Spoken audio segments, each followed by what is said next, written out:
we doing this cold morning?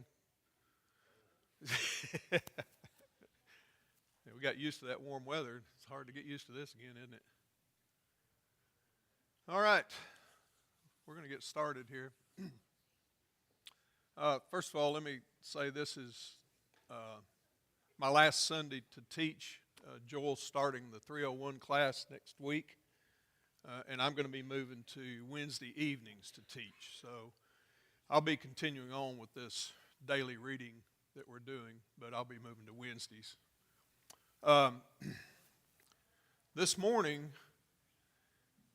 we're going to talk about Ezekiel's vision of the new temple. And I don't know if y'all read this. Are you blind yet? Reading all these numbers? I mean, it was something else. Anybody who's a math nerd probably is in heaven, but for me, it was kind of overwhelming. And so it was a challenge, probably the most challenge I've had in a while. And part of that was due to Joel, who challenged me to see that the message is in the measurements. And he was correct, but probably not in the way that you think. And so we're going to go through some of this. I'm not going to get into all the numbers because it's just overwhelming. The details that God gave Ezekiel were really amazing. But I'm going to contrast that with some of the other things that we see in Scripture about the temple and the measurements. And I think you're going to see the difference in what Ezekiel's vision was and what was prior to that, the temple that was destroyed, the tabernacle, and all of these other measurements that were given to Moses and were given to Solomon are different. And there's a reason, and I think you'll see that by the time we get through. Now, can I have my slides? I've got these slides because this is pretty detailed, what we're going to go through, and so I want you to be able to see this. I got this scripture to begin with, the temple of the Lord, the temple of the Lord, the temple of the Lord. That's Jeremiah 7:4.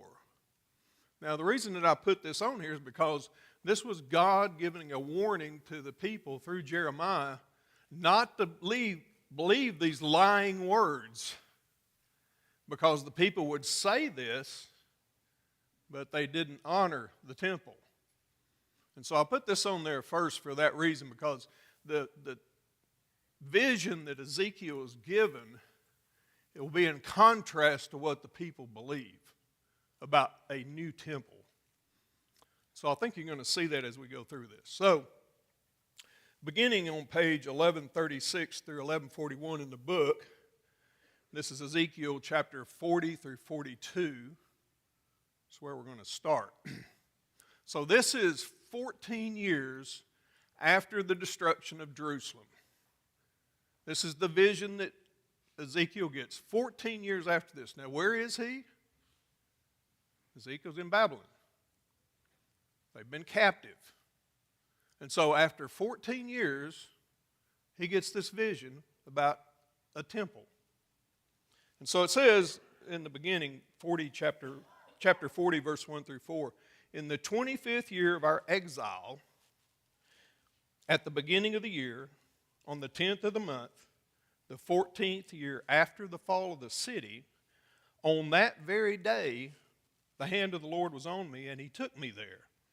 In visions, God took me to the land of Israel and set me on a very high mountain. Goes on. So I underlined in this, Ezekiel had a vision from the Lord. There was no temple visible. It was a vision. Now, this differed from what Moses had a face-to-face with God. But this was a vision that Ezekiel had. I want to read you something from, I use a commentator called Jamieson, Fawcett, and Brown. And these guys were, 100 years ago, But I use their commentary because their perspective sometimes helps me. And this one really helped me in this when I was reading through the scriptures and trying to figure out what do the measurements mean. This is what Jameson said, or excuse me, Dr. Fawcett said. The arrangements as to the land and the temple are in many particulars different from those subsisting before the captivity. There are things in it so improbable physically as to preclude a purely literal interpretation.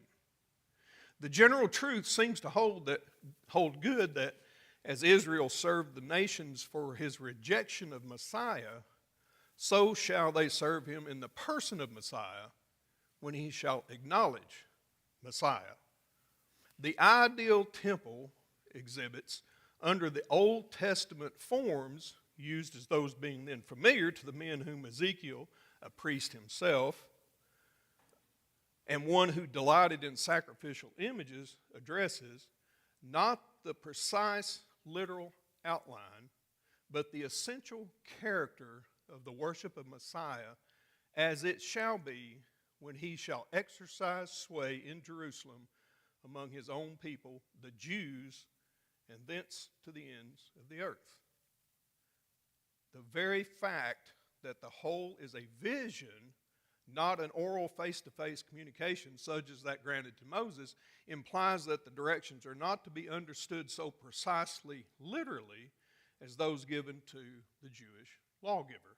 Now, the reason that I wanted to mention this is because that immediately struck me that if you're reading this from a literal perspective, you're probably going to miss it. And we'll see that as we go through this. Now, again, I'm not going to read you. You go through, you read all this, your mind will be just boggled from all the details. But I do want to give you a few minor details here, okay? His vision said, a man whose appearance was like bronze with a measuring rod and a linen cord. Now, the measuring rod was used to measure, and the linen cord was what we would use today, string a line and use that for a measurement for straight lines. So this is how they did this in the old days. He begins to measure the temple area. There's no visible temple. It's a vision. And God tells Ezekiel to tell the people of Israel everything that you see. Now, if you read through this and you look at this, I always wondered, what is Ezekiel thinking? When he's reading this, when he's seeing this, and the guy's doing all these measurements, and he's saying, he's trying to write all this down, and he's thinking, what? What is it? I don't see any emotion here. Where I would be saying, I'd be scratching my head and saying, are you sure about this? So Ezekiel he's a good prophet. He's just writing down what the man says. So the measurements are in cubits. The cubit is a length from a man's elbow to his wrist, which is about 18 inches. Now, I don't know whose arm they used. It wasn't Shaquille O'Neal's. It might have been Phil. But that was the standard measurement. And then in this it says long cubits. Well, a long cubit was from the elbow to the palm of the hand, which made it about 21 inches. In the King James, they called that a royal cubit. And that's what they're using here. So 21 inches is the length of a cubit. Now, I just want to just briefly look at a couple of these.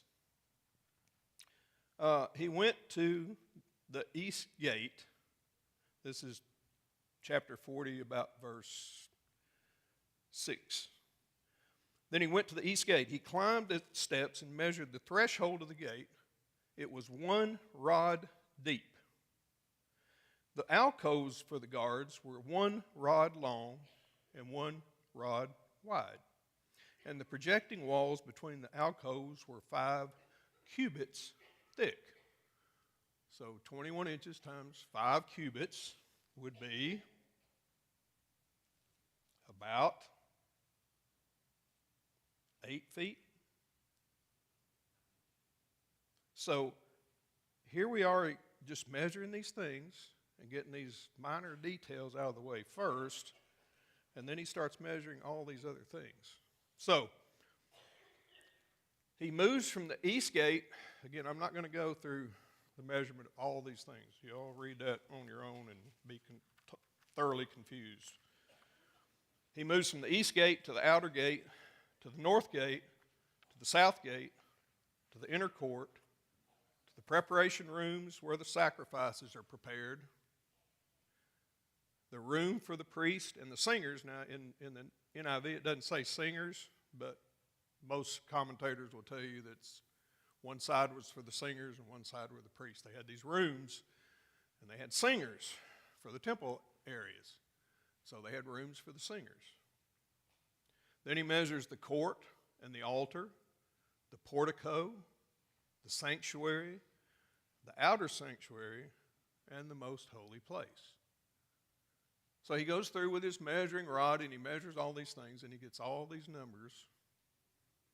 And so when he's describing this, and you're looking at these numbers, and again, there's a conversion, most at the bottom of the pages down here, it'll convert it for you mainly if you want to do that, so that you can understand what 5 cubits, 10 cubits, 20 cubits, 100 cubits, 500 cubits. These are some of the measurements that he gives. So he's measuring all these things. And then he talks about the decorations. This is on page 1140. It's Ezekiel 41, about verse 15. The main hall, the inner sanctuary, and the portico facing the court, as well as the thresholds and the narrow windows and galleries around the 3 of them, everything beyond and including the threshold was covered with wood. Pay attention to this. The floor, the wall up to the windows, and the windows were covered in the space above the outside of the entrance to the inner sanctuary, and on the walls at regular intervals all around the inner and outer sanctuary were carved cherubim and palm trees. Palm trees alternated with cherubim. Each cherubim had 2 faces, the face of a human being toward the palm tree on one side, and the face of a lion toward the palm tree on the other side. They were carved all around the whole temple, from the floor to the area above the entrance. Cherubim and palm trees were carved on the wall of the main hall. This is the only decorations that he mentions. Now, I'm going to show you something a little later on, but I'll give you a tease right now. When you look at Solomon's temple, or when you go back to Exodus and look at the directions that God gave Moses, you'll see quite a difference in the decorations that are mentioned. Now, if you're going to be this precise in giving instructions to the people, and you don't give them the details about the direct decorations, what does that tell you? See, that he's given these decorations, he's given these instructions to the people, right? The people who the temple was their idol, which is the reason why I started with this, the temple of the Lord, temple of the Lord, temple of the Lord. That was their idol, was the temple. And now it's been destroyed. And so now Ezekiel is getting this instruction for a new temple, but it doesn't match the temple that they just had destroyed. And so what are the people going to think when Ezekiel's giving them this news? Oh, we're getting a new temple. But it's not the same. It's not anywhere close to the same as what they had. And so we're going to look at this again. And he goes through the details. He talks about the tables and the doors, the use of the priest rooms, and he talks about the outer temple area. Now, Once we start getting into these areas, this is where the discrepancy begins to come. In the measurements that he's giving, and we're looking at this from the standpoint of what the people were used to, and now what Ezekiel's telling them that the new temple is going to look like. We're getting into some discrepancy here. And you have to go back to understand this. Again, you have to go back to Exodus and look at the tabernacle, and then you have to go to Chronicles and look at Solomon and his direction for building the temple. And then you come back to this, and then you get the perspective. Now, that's a lot of work. I'll tell you, it's a lot of work. But that's the only way you can understand this, to know exactly why Ezekiel's given these instructions and where it leads him and where it's going to lead the people. And so, the outer temple area, this is chapter 42, about verse 20 or 19. It had a wall around it, 500 cubits long and 500 cubits wide. So it was a square, 500 cubits. And it was to separate the holy from the common. Now, the NIV says the holy to the common. Most other translations will say the holy and the profane. So you see this wall of separation between what's holy and what's not. Now, let me tease you a little bit. Who was admitted to the temple area? Who could go in the temple area? Who? Everyone? Who could go into the inner court?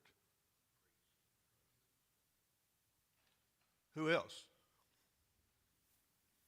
Who could go into the inner court? Not the most holy place, just the inner court. There's an outer court and there's an inner court. Outer court is everybody. Who's the inner court? Only those Jews, not Gentiles or foreigners or anybody else. Only the Jews could go into the inner court. Let me read you this again. There's a wall that separates the holy from the unholy or the profane. Just hold on to that. This is in the outer court. Okay? Now, Ezekiel 43, 1 through 5, Ezekiel sees this. He sees the glory of the Lord, of the God of Israel. I capitalize this, God of Israel, because I want you to understand what Ezekiel's telling them when he says this, when God tells him this. He's reinforcing the fact, I am the God of Israel, and my glory is entering the temple. Okay? So he comes in through the east gate. Now, what's important about the east gate? Later on it says nobody else can come in through the east gate. I come in through the east gate, the door's shut, nobody else can come in that way. What's important about the east gate? Think about this for a minute from astronomical and astrology and all the things that they use. They use the sun, the moon, the stars. They use the heavens as guiding points, right? Where's the sun come up? In the east. Where does it go down? In the west. So the representation of coming in through the east gate is the rising of the sun. The glory of the Lord comes in. And so you see this representing here when it says the Lord comes in through the east gate. It's this representation that they would understand, rising of the sun. And so he comes in through the east gate. The glory of the Lord, I saw the glory of the Lord of Israel coming from the east. His voice was like the roar of rushing waters, where we heard this before, and the land was radiant with his glory. The vision I saw was like the vision I had when he came to destroy the city and like the visions I had seen by the Kibar River, and I fell face down. So the very thing that he saw was the very thing that he saw when God gave him the vision about the destruction. So what do we say to that? It's the same one. It's the same glory. It's the same God. So here he comes into the temple. Now, this is really important. I want you to pay attention to this. The glory of the Lord entered the temple through the gate facing east. Then the Spirit lifted me up and brought me into the inner court, and the glory of the Lord filled the temple. Now, that might seem like a minor detail to you, but in the tabernacle and in Solomon's temple, where did the Lord reside? In the most holy place. But here, he's filling the whole temple. This is important. The Lord is no longer confined to a little box. He's filling the whole temple. Now, this is an important point. And I put down this Revelation 21:3 as a companion verse to this because what does that say? Let me read you what 21:3 says.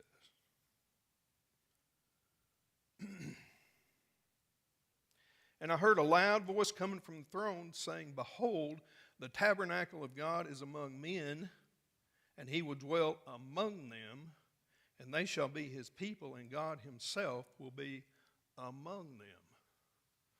He's no longer confined to a box, a little room. He fills the whole temple. Page 1143, this is Ezekiel 44, 4 through 9. This was an interesting point to me. The subtitle here says, "Uncircumcised excluded." This is 44, 4 through 9 in the book. Uncircumcised excluded. Then the man brought me by way of the north gate to the front of the temple, okay? Glory comes in through the east gate. Ezekiel comes in through the north gate. I looked and saw the glory of the Lord filling the temple of the Lord, and I fell face down. The Lord said to me, "Son of man, look carefully, listen closely, and give attention to everything I tell you concerning all the regulations and instructions regarding the temple of the Lord.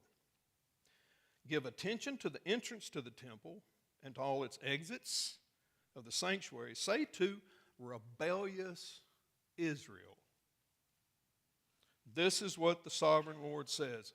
Enough of your detestable practices, people of Israel. In addition to all your other detestable practices, you brought foreigners, uncircumcised in heart and flesh, into my sanctuary, desecrating my temple. Instead of carrying out your duty in regard to my holy things, you put others in charge of my sanctuary. This is what the sovereign Lord says. No foreigner, uncircumcised in heart and flesh, is to enter my sanctuary. Not even the foreigners who live among the Israelites. Now, as I've told you all before, certain words just hit me and I have to go look them up. So I went to look this word up, foreigners. And I thought, surely it's going to say stranger. No. The Hebrew word for foreigner is ben, B-E-N, and it means son. Think about this. Benjamin, the name Benjamin, is son of the right hand. Ben. So why does he say this? No son, uncircumcised in heart and flesh, is to enter my sanctuary. And not even the sons of those who live among the Israelites. Now, what is he talking about here? We changed this from a foreigner, a stranger, to a son. Why is that important? Here we go again with this idea of who's in the inner court and who's in the outer court.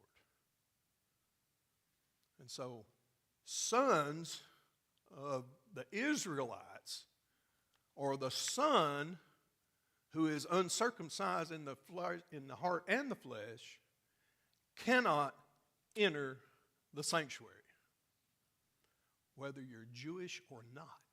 That's the import here. Whether you're a son of Abraham or not, if you are uncircumcised in heart and flesh, you're not coming in.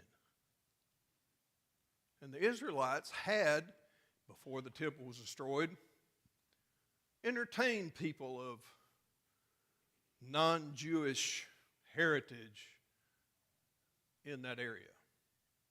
And God says, you just desecrated my temple, and it's not happening again. And so now he is excluding all who are uncircumcised, whether you're Jewish or not. But it's uncircumcised in the heart and the flesh. Now, we talked about Ezekiel giving this vision again, where God says, I will give you a new heart. Right? I'm going to take the heart of stone and give you a heart of flesh, and I'm going to put my spirit in you.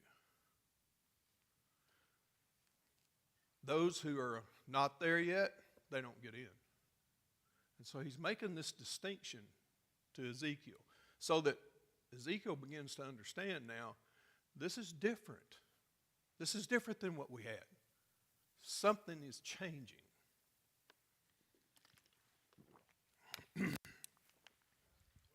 Yes? How does Ezekiel relate in time To Ezra?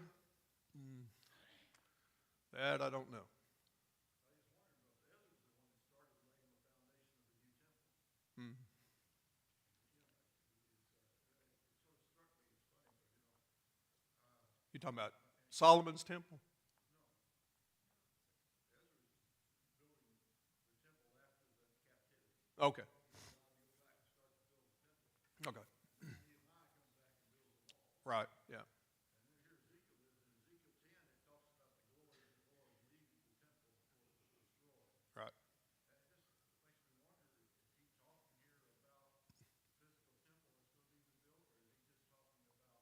it just makes me wonder,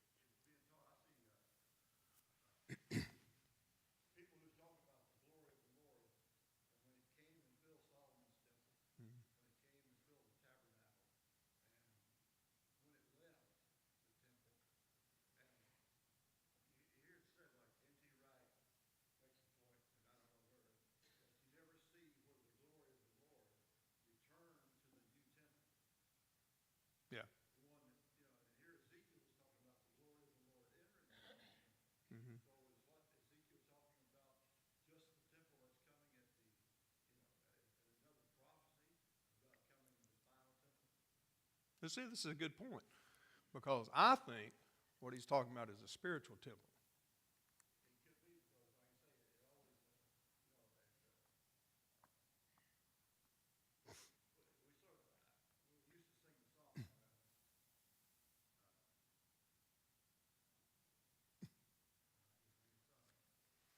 glory came down and filled my heart.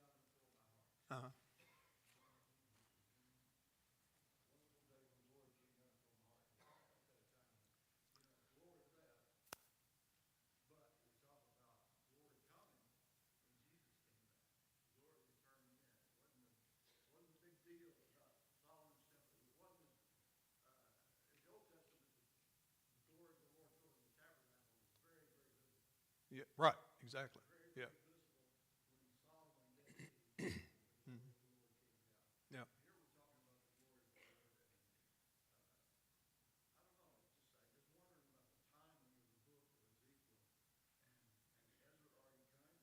Ezra already kind of related the temple, the foundation of the temple, or not. Yeah. It's a good point. I can't answer that question for you, but I'll look at it. But to me, this is this is all spiritual, and I think you'll see that when we get into some more of the measurements, that this cannot be physical. It can't be. It's a physical, and that's what Dr. Fawcett said, it's a physical impossibility. Yeah.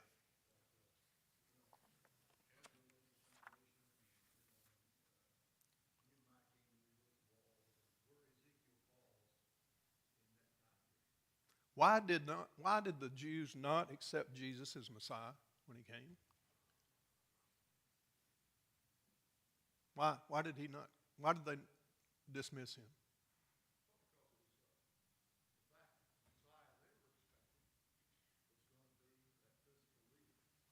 They're expecting the glory of the Lord to show up like they did in Solomon's time and in Moses' time. That's what they're expecting, right? Not to come in a stable, in a manger. They weren't expecting that.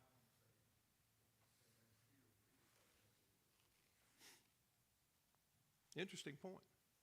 Okay, so we see here who's excluded from the sanctuary. Now look at this. This is on page 1144. The priest, the Levites, they are demoted.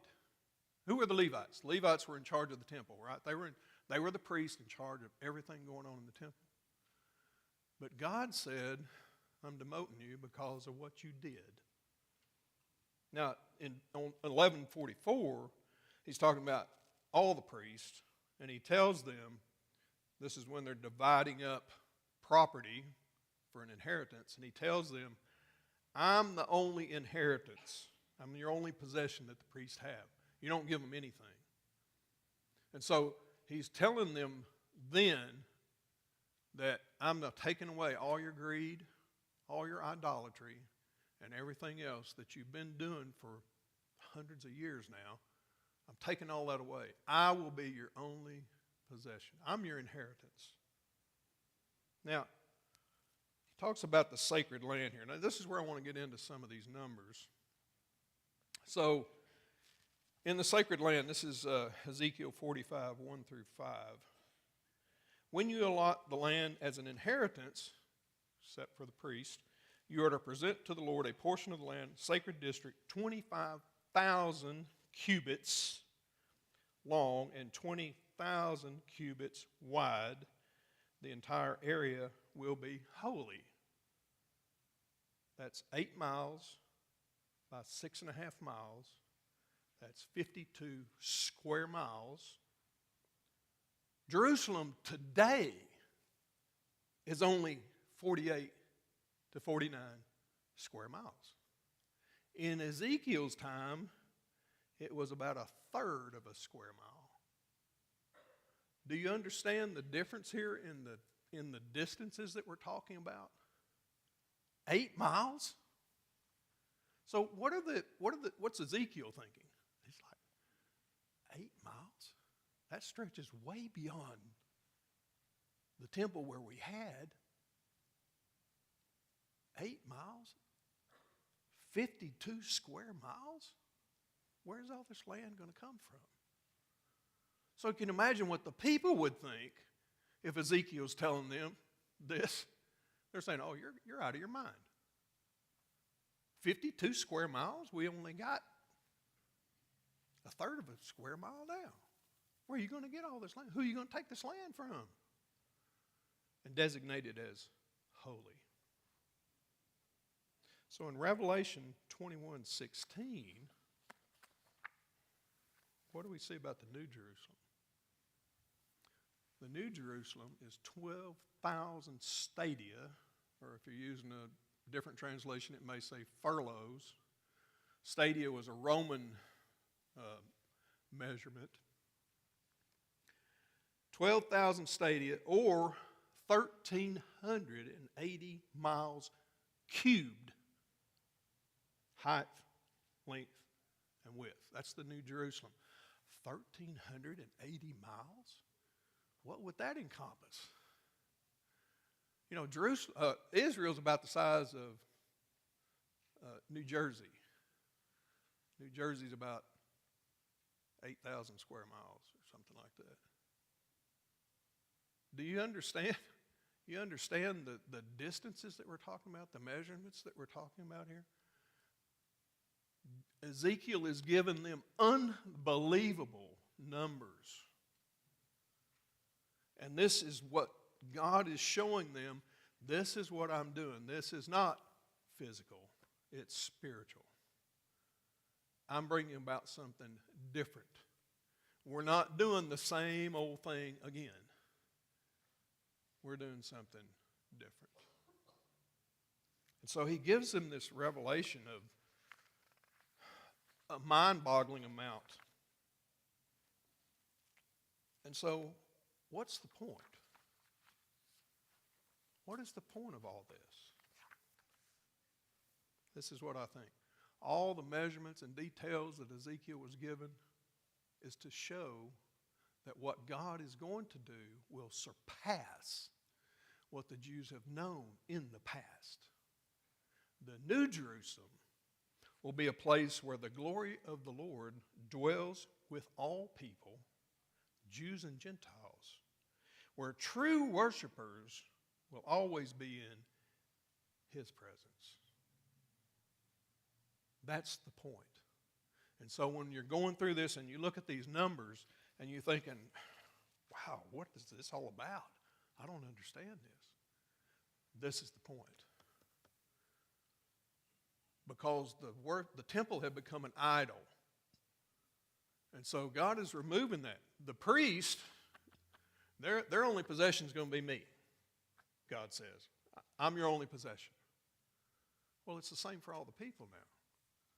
I will be your possession. I will be your inheritance. No longer will you go to a temple to worship me. I will be with you. That was the point.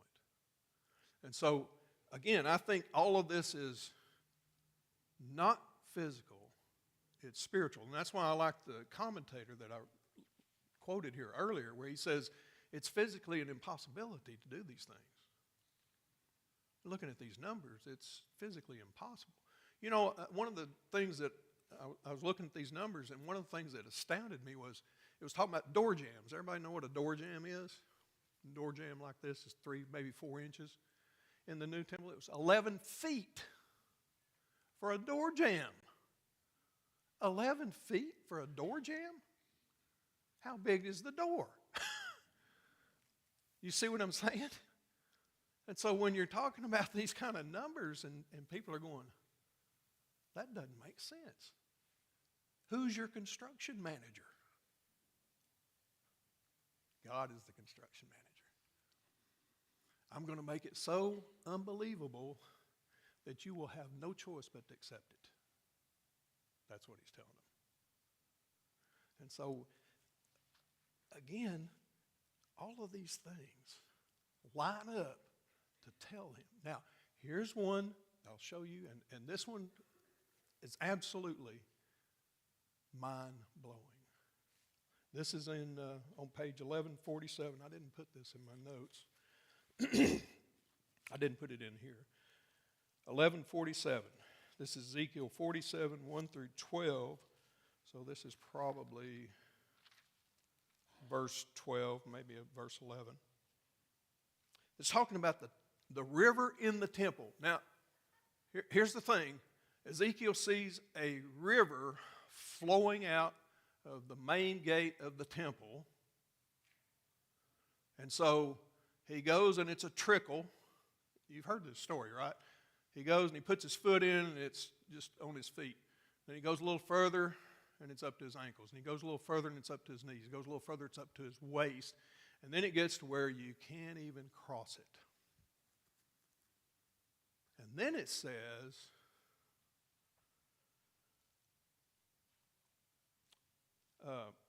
fruit trees of all kinds will grow on the banks of the river.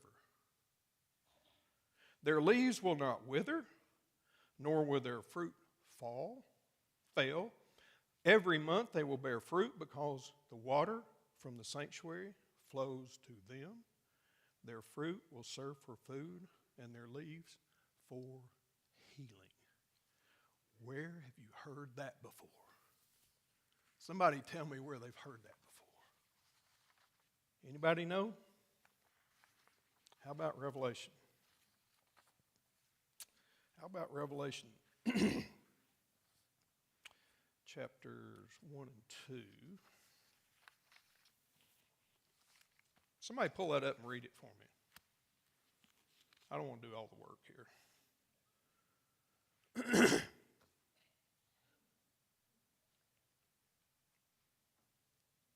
That's not it. Excuse me. That's not the one I want. Where was that?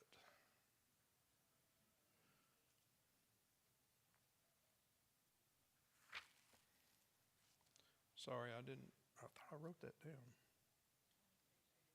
Huh? 22:2. Read that for me, please. Yeah, that's it.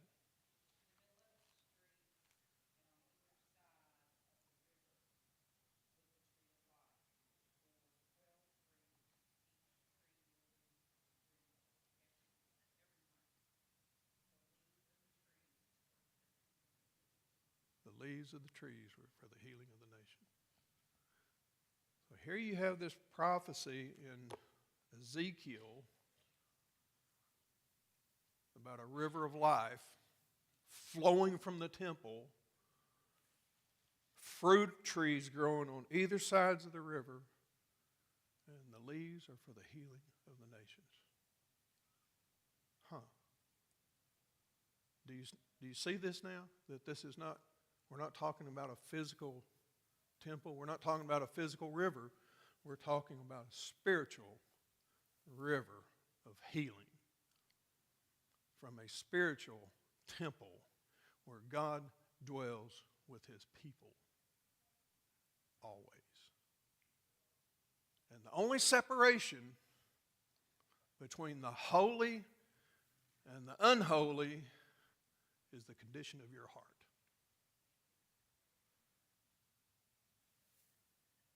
Isn't that something? That's our hope and promise. And here it is in Ezekiel, going through these mind-boggling measurements to tell us there's only one way that this is possible. Ezekiel ends this way. The city gates. This is 48, 30 through 34 on page 1150. The city gates. Beginning on the north side is 4,500 cubits long. On the east side, 45 cubits long. On the south side, 4,500 cubits. On the west side, 4,500 cubits. The distance around will be 18,000 cubits, which is 6 miles. The temple, 6 miles. 3 times the size of Jerusalem.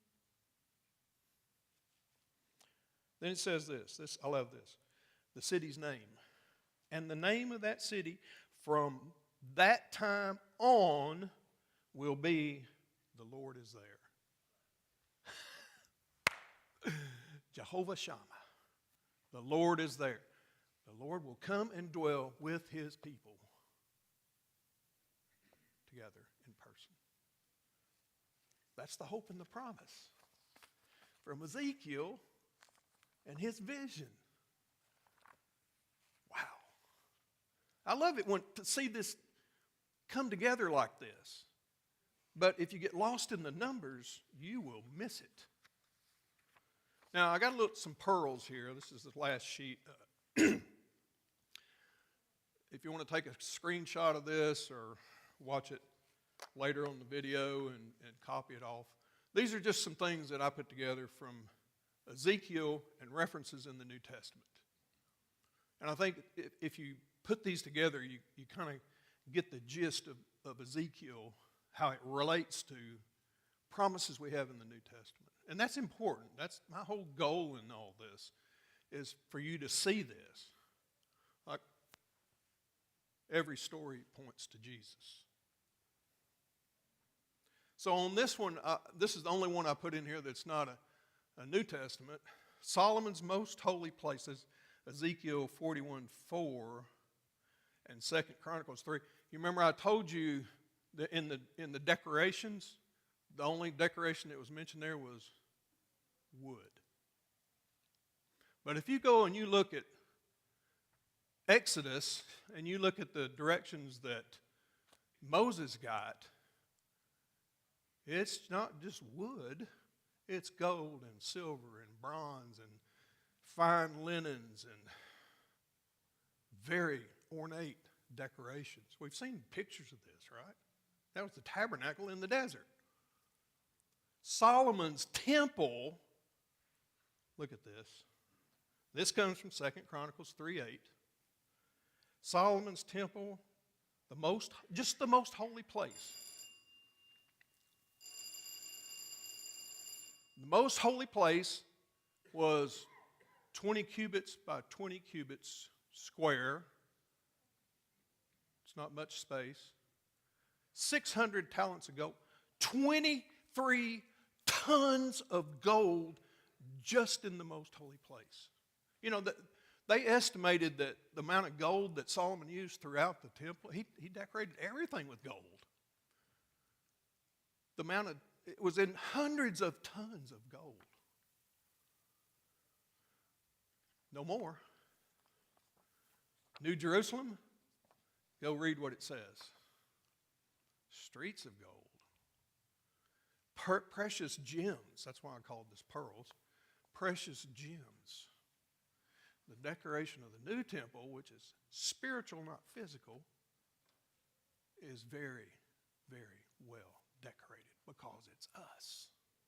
We are the ones who are to be the shining gems. We are the one who's supposed to be the shining light for the nations to show the glory of God. So go through, look at these and see what you think. And any comments, come see me on Wednesday nights. Thank you all.